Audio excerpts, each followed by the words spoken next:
V rohu školskej jedálne, kam sa zvyčajne nikto nepozeral, bývala myška Milo, drobný snílek s veľkou láskou k syrom.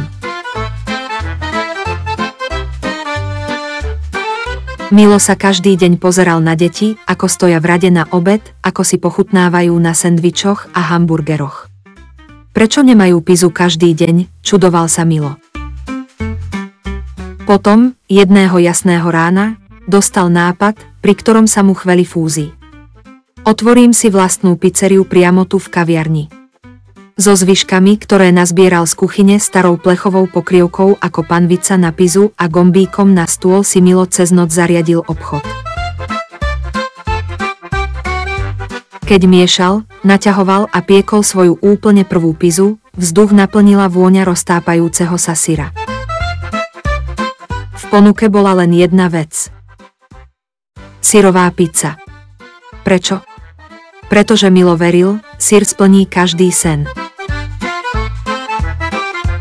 Milo miloval plávanie v kaluži s mazľavým syrom, pádlovanie s malou tyčinkou. Aby si vyrovnal cesto na pizzu, skočil na točiace sa koliesko cesta, čo bol v skutočnosti uzáver na fľašu, a kričal, vhí, ako sa krútil ako cirkusant.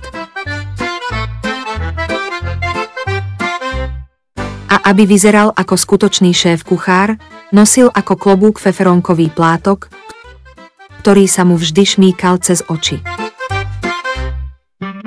Čoskoro deti objavili Milov malý obchod s pizzou.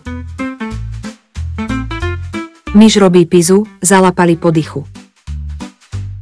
Ale po jednom zahryznutí do jeho syrového výtvoru sa chytili. Najlepšia pizza vôbec, jasali.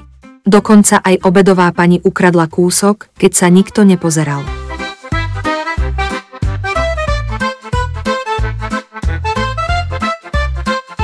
Raz popoludní, po upečení svojej syrovej pize, Milo vyliezol na vrch bloku syra a hrdo vyhlásil. Šťastné sny sú ten najlepší. Bufet vybuchol do smiechu a potlesku. Od toho dňa už Milov obchod s pizzou nebol len tajným kútikom jedálne, stal sa tým najšťastnejším a najsýtenejším miestom v celej škole.